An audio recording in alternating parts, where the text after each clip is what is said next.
On a cold November morning in 1983, an armed gang stole over £26 million worth of gold. £500 million at today's prices.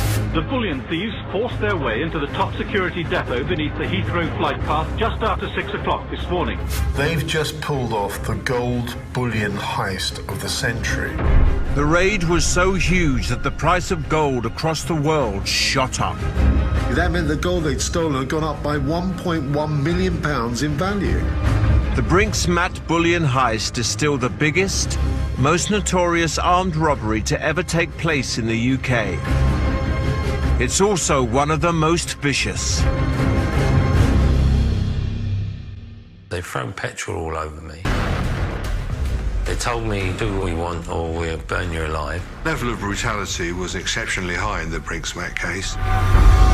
It unleashed a trail of murder.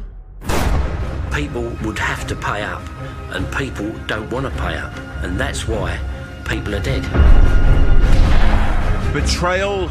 Greed has kicked in at all levels. Nobody trusts anybody. That turns to violence. That's why some people have been killed. And revenge that continues to this day. The message was put across quite clearly. If you steal from us, you will die.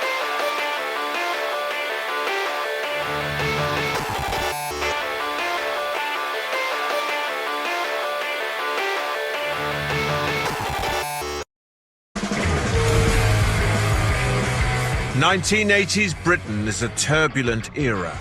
The country is plunged into a recession with millions unemployed. Riots spread across the nation's towns and cities, and Britain goes to war in the Falklands. It's a decade overshadowed by violence, particularly when it comes to crime. I would say that crime in the 80s was violent. All the robberies were committed using firearms. It was part of the robber's kit. And that's what led to the flying squad concentrated entirely on armed robbery. By far the biggest and most brutal armed robbery of the decade all begins on a wintry Saturday morning at a secure depot near London's Heathrow Airport used by Brinx, a company that specialises in transporting valuable goods around the world. It's a freezing cold November morning as Michael Scouse open up the Brinx warehouse. It's the start of the weekend's early shift for the security guards, many of whom are ex-military, because behind the nondescript facade lies one of Britain's most secure storage facilities, containing a reinforced concrete vault protected by 11 locks and 5 alarms. The whole installation can contain millions of pounds worth of cash and valuables on any given day. One security guard there that morning is ex-soldier Robin Risley. My job is a crew leader. I open all the safes with the combinations. Usually on a Saturday it's a bit laid back because there's only a few of us in, so it's a bit more jovial. We usually go and make a cup of tea, so one of us would put the kettle on, which was Peter Bentley. And then the doorbell rang. 31-year-old Tony Black is the last member of the team to arrive. Tony Black was late, which he kind of was quite often.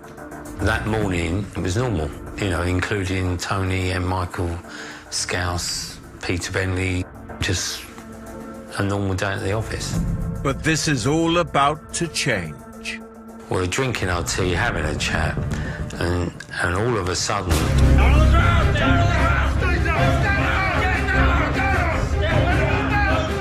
Six masked men, all armed with automatic weapons, storm in. Because I was in the army, you're trained to do exactly what you're told to do. Get on the floor. When one of them, Peter Bentley, doesn't react fast enough, Get down! he's coshed over the head with a Browning automatic. It looked to me almost like a military-type operation. All of them seemed to know exactly where they were going and how to do and what to do. After a few minutes of laying there, another one of the guys comes around, puts hoods over our heads, handcuffs our arms around our back, and then used duct tape to fasten our feet together. You're completely restricted and can't see. It soon becomes clear that the gang know exactly what they're after. I knew straight away that they're going to want me to open the safes downstairs at some point, because that's why they're here. They asked for Robin, which obviously I said here. They picked me up. They took me into an office where this guy said, right, you're going to open the vaults and you're not going to mess us about. The vaults in question are both securely locked and alarmed. Opening the vaults is a two-man job. One person is a key man, the other person is a crew leader. You cannot get into the vaults on your own. You have to have two of you. The robbers target another guard, Mike Scouse. Risley and Scouse were crucial because one of them had the combination and the other one had the key. And without those two elements, the robbers could not get to what they wanted.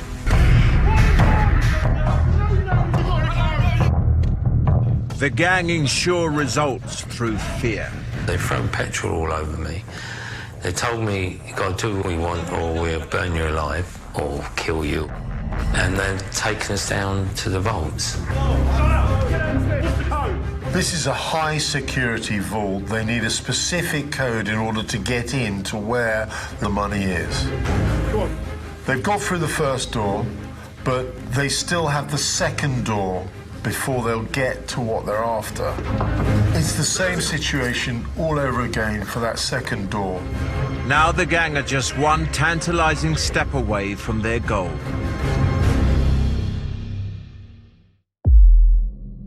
There are three large safes. Which I have the combination to all three. One of the guys knew that it was my job to open these three safes, and he started badgering me to open them. A few days before, they changed the combination, but I didn't know the numbers off the top of my head. Despite being a veteran of countless armed conflicts, he's frozen with fear.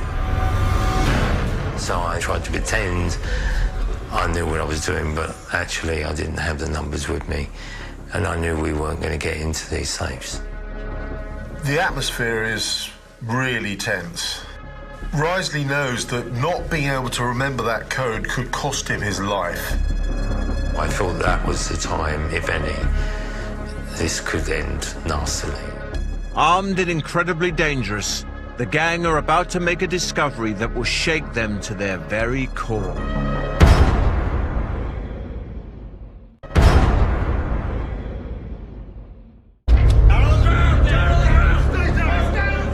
It's November 1983, and a highly organized, violent gang of 6 armed robbers has successfully stormed Brinx High Security Depot near Heathrow, ensuring the cooperation of 2 guards by dousing them in petrol and threatening to burn them alive.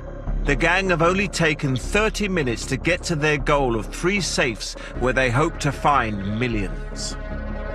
But now the security guard who can get into the safes, Robin Risley, can't remember the combinations, and he's been dragged away, fearing for his life. That was where I felt most vulnerable. I didn't know how that was going to go then. The gang handcuff Risley inside a cupboard with fellow crew member Tony Black.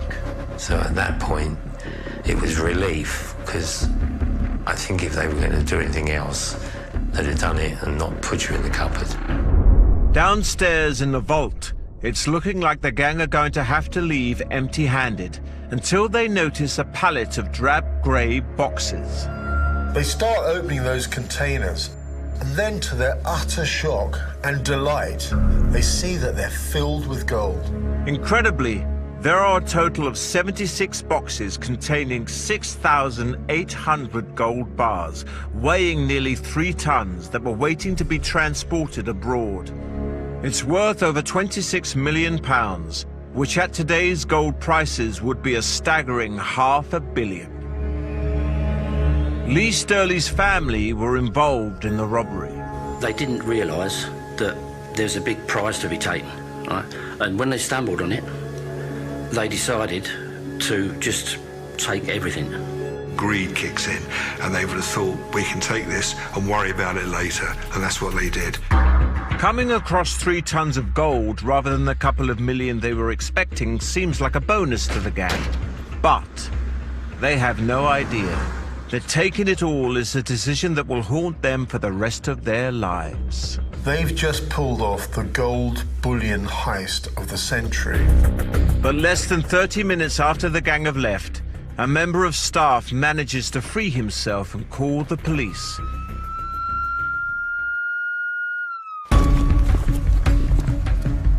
An elite Scotland Yard squad is there within half an hour. Bill Miller is one of the first officers on the scene. On arrival there, I realised that this is going to be the biggest robbery we've ever heard of in Great Britain. The scene was obviously a scene of violence. There was chairs scattered all over the place. And it was obvious that this was a highly skilled professional crime. It isn't long before a robbery of this magnitude hits the headlines. The bullion thieves forced their way into the top security depot beneath the Heathrow flight path just after 6 o'clock this morning. The thieves then moved 6,800 bars of pure gold, each one weighing 1 or 2 kilos, about 3 tons in all. The police are not saying how the men got into the depot, whether the security cameras were working, or how they got away. But police do have a theory how the gang could have pulled this off so efficiently. Right from the start, we are thinking this is an inside job. Somebody has helped them to get in. You know, they don't just appear in without any sign of breaking to the front door. They must have an inside man working for them. It's a theory that shocks the rest of the staff. Been at Brinx for 2 years, and most of my colleagues on that day have been with me pretty much the whole of that time, so we're quite good friends. We just didn't believe that any of the guys that were there that morning could have done it or would have done it. Officers waste no time in looking into the Brinx staff's movements during the robbery. Every one of the guards are under suspicion because we don't know who is the rogue among them. The next step is that we're going to reconstruct the crime. We have all the guards into the premises, and we then have each one go through what he remembers of the incident. It was being videoed as we went along. Police hope the reconstruction will highlight any discrepancies and point to the inside man.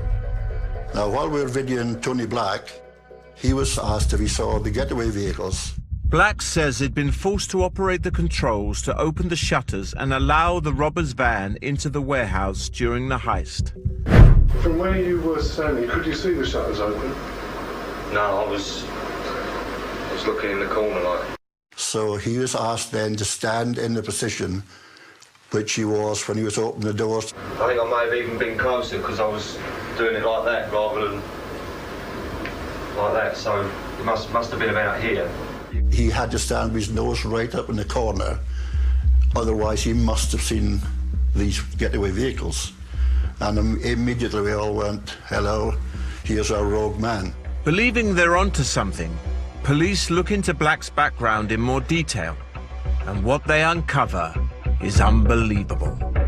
We discovered that from previous criminal intelligence that he was connected with a well-known armed robber called Brian Robinson. In fact, Tony's sister was living as the common-law wife of Brian Robinson. The reconstruction's given police their first break, but within 24 hours of Britain's biggest armed robbery, shockwaves are felt all over the world.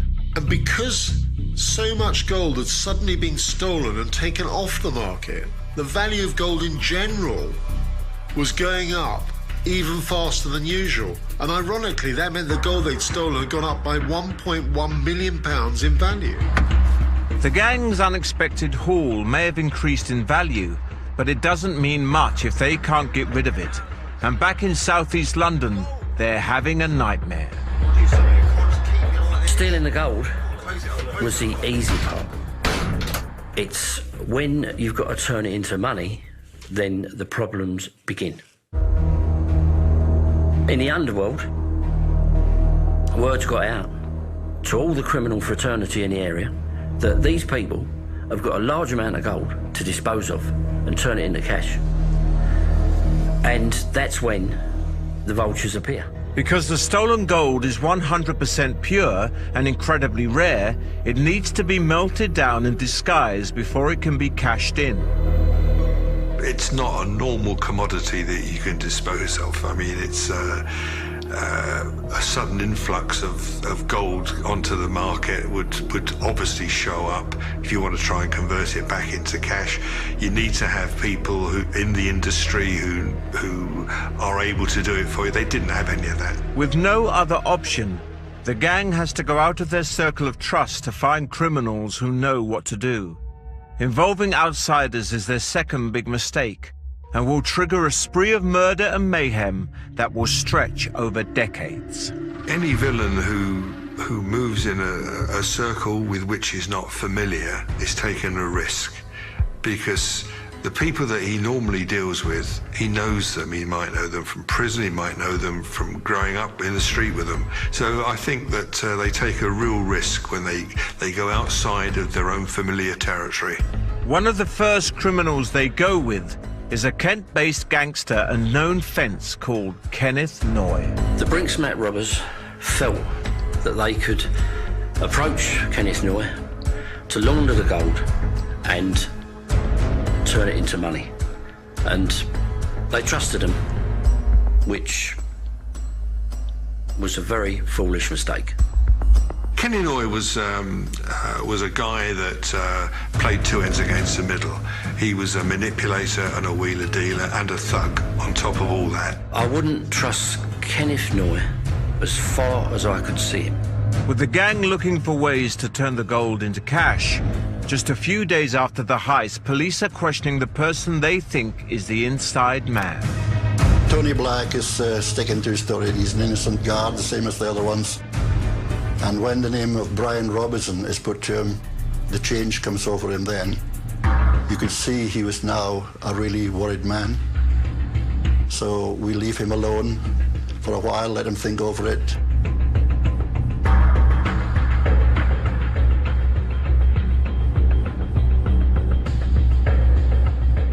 And we go back in, and he says, "Okay, I'll tell you everything." Black gives police the names of 3 members of the gang, all of them well-known South London criminals. His brother-in-law, Brian the Colonel Robinson, Tony White, and Mad Mickey McAvoy. Robinson and McAvoy were very, very hard men, right? Ruthless, right? And they'd let nothing stand in their way. These were key players, professional South London firm of armed robbers, and they've done it before. They was very experienced in what they'd done and carried out the job absolutely perfect. Tony Black has now admitted that he was part of the plan. He was the one that let them into the premises to commit the robbery. He then made statements under caution, telling us all about the whole setup, how he was recruited to do this. It turns out the heist was meticulously planned for 9 months. He would meet with Robinson and McAvoy after he came out of work at night and maybe have a pint with him and discuss it. He was given a camera to take photographs of the inside of the premises, the inside of the vaults. He was an excellent inside man, really, as far as they were concerned. With the location sorted, they moved on to the next stage. The plan was that once there was a good haul in there, whichever week it was going to be, he would phone Robinson from the phone, a public phone inside Brinx premises, and he would say, "Let's go fishing tonight." And that was the signal to hit it the next morning. News of Black's involvement shocks the rest of the Brinx mat workers. The first time I heard that Tony Black was the inside man was from one of the other guys. I didn't get told by the police. They said Tony was the inside man, and all of us, without a shadow of a doubt, said that can't be possible. Tony and I were mates. We used to go out for a drink, girlfriends and stuff like that before he got married. And at no point did I think he was the inside man. Now police have Tony Black's confession. They can make arrests. We arrest Robinson and McAvoy and White 10 days after the armed robbery. We charge the 3 men with committing armed robbery and conspiracy to rob Brinx Mat Gold Bullion. Despite 3 of the Brinx Mat gang being behind bars and awaiting trial, the gold is still out there. Then, just 2 weeks after the heist, police get their first major lead into the gold's whereabouts. In early December 1984, we get a phone call from a man in Hatton Garden, and a gentleman has walked in there wanting to buy a smelter to smelt gold. It's just the news the police are after, because they know smelting the gold and disguising it is the only way the gang can turn it into cash. Following this lead, they discover the man is connected to none other than Kenneth Noy. In 1983, Tony Curtis is a detective constable on the case and is speaking about it for the first time. 2 or 3 of the people on our team have had an interest in Kenneth Noy virtually from the time when the other robbers were arrested. So this now points us in that direction. So there is a connection there already, or tenuous at the time, but it is a connection that shows us that we may well be in the right direction. Noy's now in the picture, but with no more to go on, officers have to wait until smelting, disguising and selling so much gold comes to their notice. 3 months after the heist, Tony Black, the Brinx Mat robbery's inside man turned informant, stands trial. Tony Black has decided to cooperate with the police, and, surprise, surprise, he's been told he will only receive a low sentence as a result. Black is sentenced to 6 years. Although the deal gets him less prison time, he'll spend the rest of his life in fear. Black would have been looking over his shoulder 24/7 and worried out of his life, because he'd just put the block on one of the greatest robberies that has ever happened.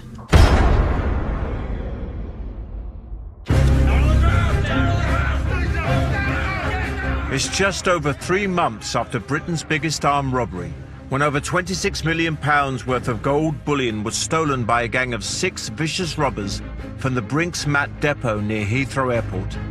Police have managed to arrest 3 of the gang, but they have no idea that the gold has already been entrusted to, amongst others, Kent gangster Kenneth Noy, whose job it is to turn it into cash. But to sell it on the open market, it needs to be smelted, disguised, and somehow have all the legal paperwork. It's not an easy problem to solve. It isn't long, though, before Noy comes up with what he believes is a solution. He came up with a scheme for trying to trade off this gold, and it meant buying some gold in Jersey, and that would give him the documentation. He wanted receipts for the gold bars, showing that he had purchased 11 bars, which were worth £100,000. Have they got the receipts? If anyone was stopped, they had receipts to say that they had purchased this gold and this gold was legal. Noy places the gold he's just bought into a safety deposit box in Jersey and heads back to England carrying just the receipts. The plan is to use a gold and jewellery dealing company owned by a crooked businessman called John Palmer to sell the smelted down and disguised Brinx Mat gold on the open market, with the receipts making it look legit.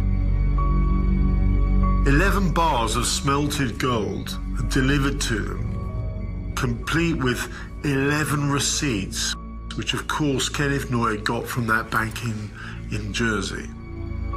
Those receipts are then sent back to Noy so he can reuse them for another 11 ingots that he's planning to deliver to them later. Noy hopes to reuse the 11 original receipts again and again, but his first transaction attracts unwanted attention.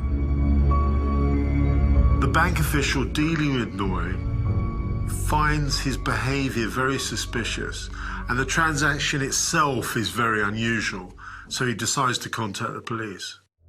It's the second time that Noy's name has been linked with the stolen gold. The police are instantly on the case. This could be the only lead they have to retrieve the bullion worth tens of millions.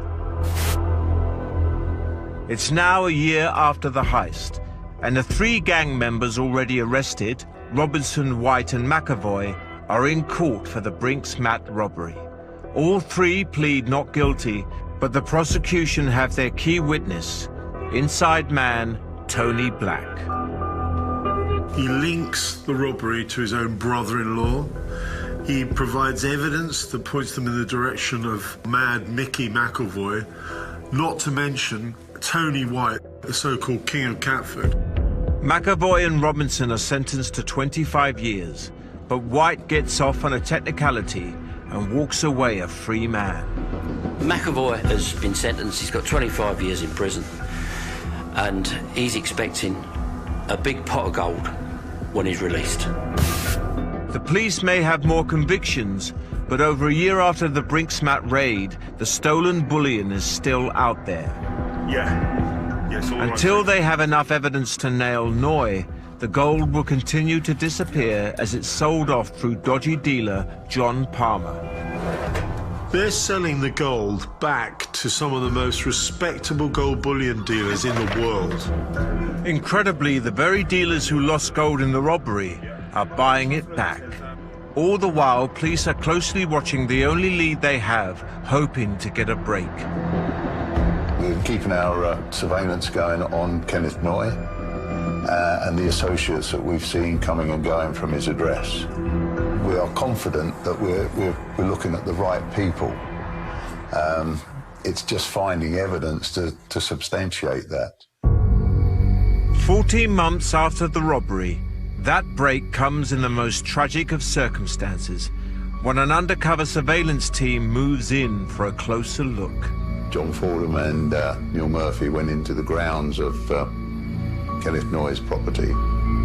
Shortly afterwards, there was noises heard in the grounds, dogs barking.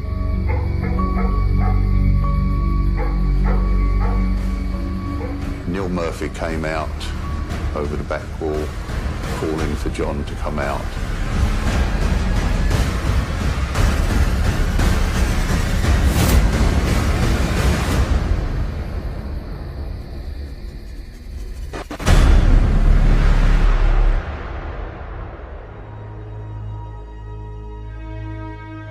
Unfortunately, John didn't get out. He was confronted by Kenneth Noy and ended up dead.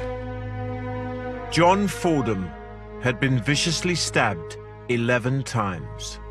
This incident points out to you just how dangerous the people are you're dealing with, and that they will go to any lengths to save themselves, even if it means killing someone. You're more determined than ever that these people were not going to get away with this. It was, it was such a horrendous thing, And personally, I thought, no way. I'm going to carry on until I get every one of them. Noy is arrested and charged with murder, and a thorough search of his property reveals astonishing new evidence. In a gully by the side of one of the garages, there was an old paint tin, and in the paint tin, there was 11 bars of gold. Tests show the bars of gold are the same as the original Brinx mat bullion. The police team have their first solid evidence that Noy is linked to the robbery, but they're nowhere near locating the rest of the haul. We're still nowhere near the £26 million worth of gold. We found 11 bars which are worth £100,000, so there's an awful long way to go. Then, a few months after the brutal killing of the police officer, the Brinx mat heist claims its second victim. The violence that has been the hallmark of both the crime and its investigation now reaches the criminal world. It's May 1985, and a gunman walks into Georgie Francis's pub and tries to shoot him dead. Known criminal George Francis has been one of those laundering the gold for the gang, but he'd let greed get the better of him. George Francis was very lucky to escape the attempt on his life. And that was a warning sign to all those people that had been stealing gold under their noses. This attack is the start of a decades-long war of greed, revenge, and paranoia over the gold. So many people involved in laundering all the gold was a big mistake, because people were taking gold that didn't belong to them and stealing it off of villains, and it always ends in tears. 10 months after DC John Fordham's brutal murder, the police suffer a major and very personal blow when Kenneth Noy gets off on a plea of self-defense. It was unbelievable. We were absolutely sure that this was going to be a guilty.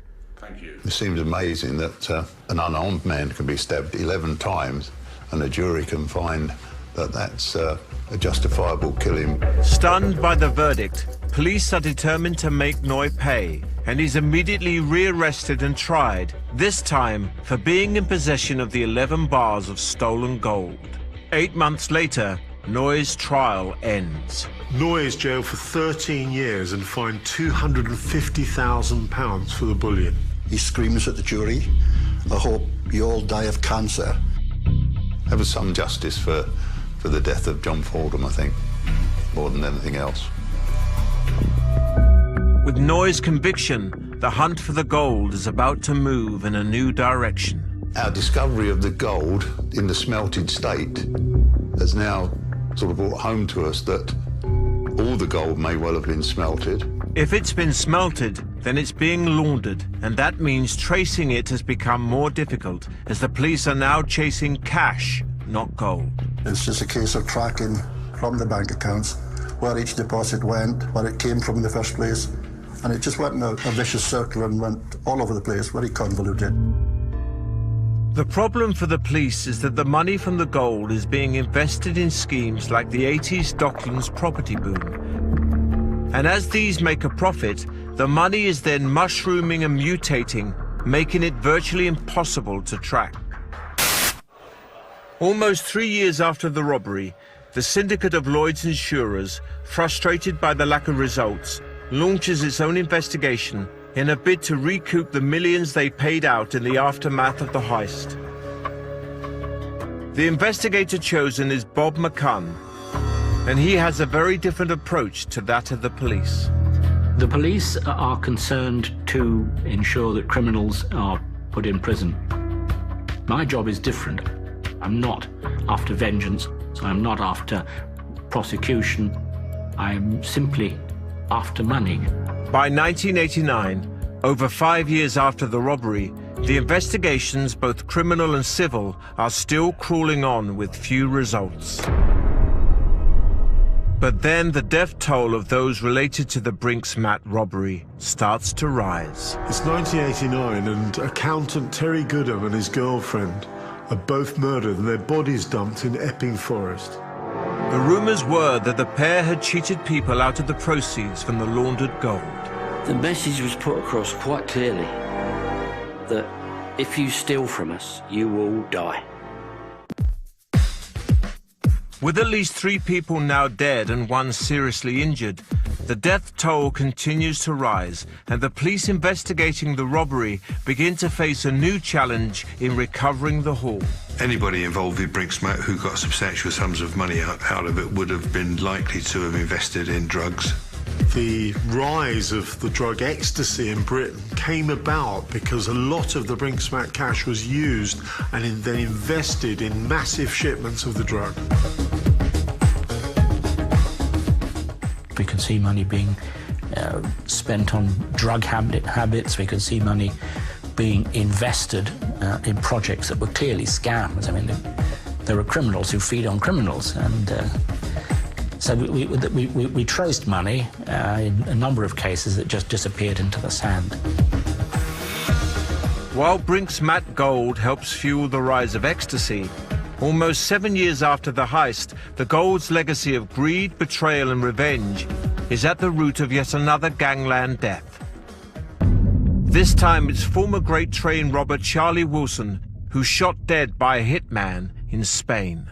There is a rumour that £3 million of Brinx matte cash is invested in a drugs deal that goes wrong, which had been run by former great train robber Charlie Wilson. And the trail of murder and mayhem doesn't look like it's going to stop claiming more gangland victims anytime soon. Greed has kicked in at all levels. Nobody trusts anybody, and that turns to violence. That's why some people have been killed.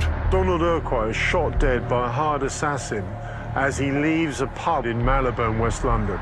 He is alleged to be one of the gang's money launderers.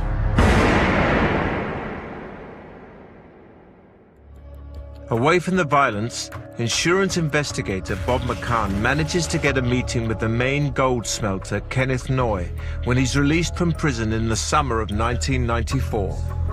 There was no suggestion that I was talking to a major criminal or anything. We just sat down, we talked about it. We simply wanted to recover the money as much as we could, as much as we economically could. Meeting Noy was an important stage in getting other people to talk. For those who refuse to settle, Bob McCann has only one option: taking them to civil court, which, unlike criminal courts, needs a lot less evidence to get a conviction. We start with 54 defendants. We settled with 52, leaving 2 people in respect of whom we have to have trials. One of whom is Tony White, the alleged robber who got off a decade earlier. Tony White had been acquitted on the criminal charge of being involved in the robbery. We nevertheless thought that we had a good case in the civil court. And after an interesting trial, the judge decided that he had been involved in the robbery and that we got a judgment against him. And I was very pleased, the police were very pleased. It was a good day. 12 years after the heist, yet more villains involved in laundering the gold are bumped off. 3 men are found shot dead in the Essex countryside. The stolen Brinx matte gold bullion is now responsible for 8 deaths.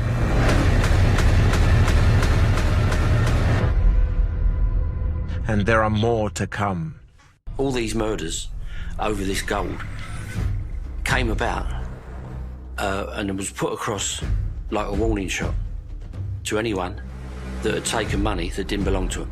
Renowned underworld figure Keith Headley is shot dead on his yacht in Corfu. Headley is rumoured to have been looking after some of that gold for the gang, but unfortunately it had gone missing.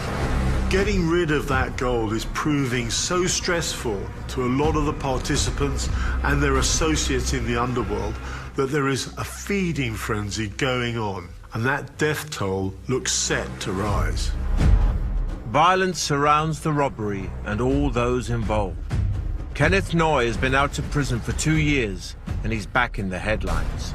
I hear on the radio that someone has been murdered on the M25 after an altercation with another driver. The young man by the name of Stephen Cameron. I spoke to the police in Kent who were dealing with the inquiry, but by that time they'd already realised who the suspect was, and they were looking for Kenneth Noy. Just before I retired in 1993, I had to do a parole report on Noy, and I stated in that parole report that this man would undoubtedly kill again, and I was proved right. In 1998, Noy is arrested for the road rage murder and finally jailed for life. But as one Brinx Mat gangster goes inside, others get out. After 16 years behind bars, Mad Mickey McAvoy and Brian Robinson are released. What will this mean for the cycle of death and destruction surrounding the Brinx Mat gold?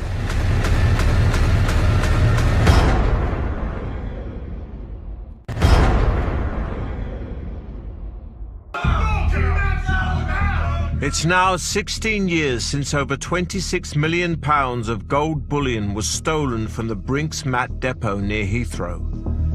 The stolen gold is already soaked in blood, and with robber Mad Mickey McAvoy now out of prison, it seems unlikely that the violence will end anytime soon. He thought that when he come out, he's expecting a big amount of gold or cash. In prison, he would have been able to put the word around that if his money wasn't there, then there's going to be trouble. And the trouble isn't long in coming. It's 2001. Brian Perry gets out of his own car and is shot in broad daylight in Bermondsey, southeast London. This sends a shiver of fear through the underworld. Brian Perry was a real smooth operator, and with handing the gold, he done a good job. But when McAvoy and Robertson got out, the gold wasn't there. So you could say that he's dug his own grave. After almost 2 decades, the killings continue when George Francis, the criminal who survived an earlier attack, is gunned down at point-blank range outside his courier business in southeast London. It's open warfare now, and everyone is fair game.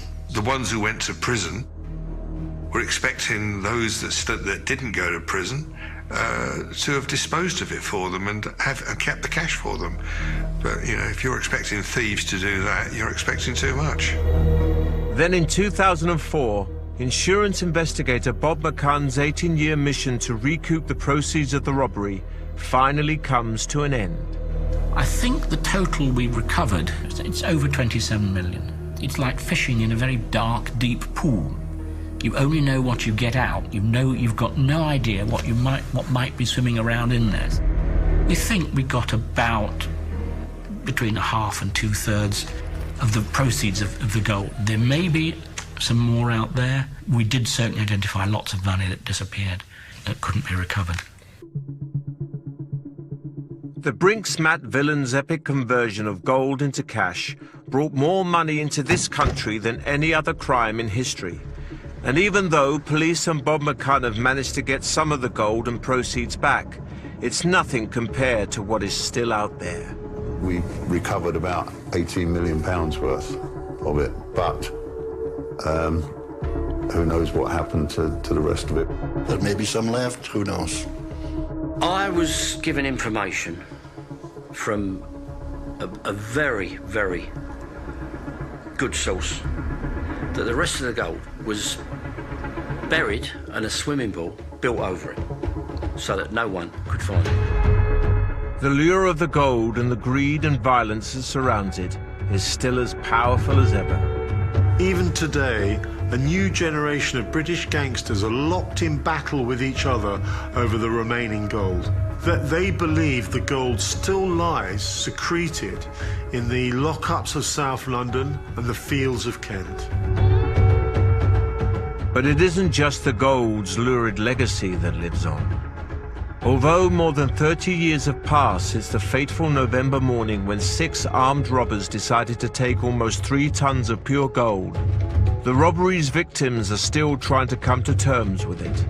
Brinx Mat experience, for sure, changed me as a person. I think the fact that it's 32 years on and we're still talking about it, it stays with you, but you put it in a place where it doesn't bother you, or try not to bother you.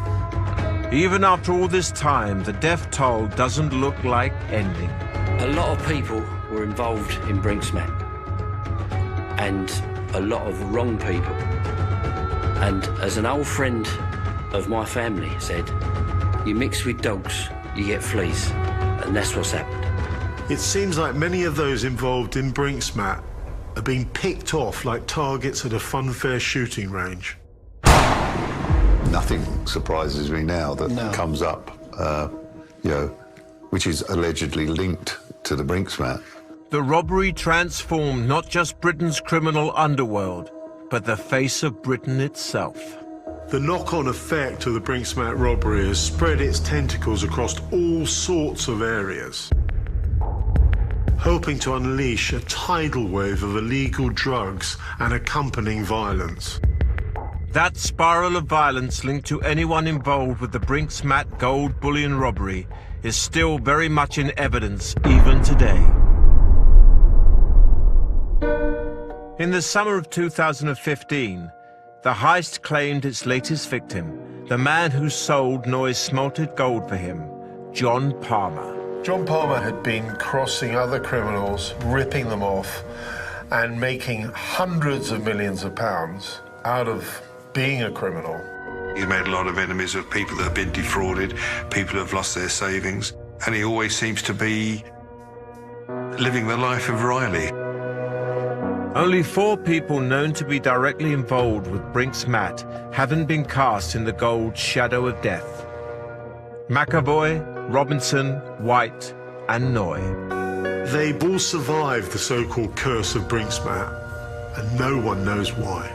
I think the killings will continue. I think there'll be arguments. There'll be people who think that one of their colleagues has been killed unnecessarily and they'll want revenge. No, this won't stop. Since that fateful day in November 1983, more than 15 people connected with the Brinx Mat robbery have been killed or maimed, and few believe the violence has ended.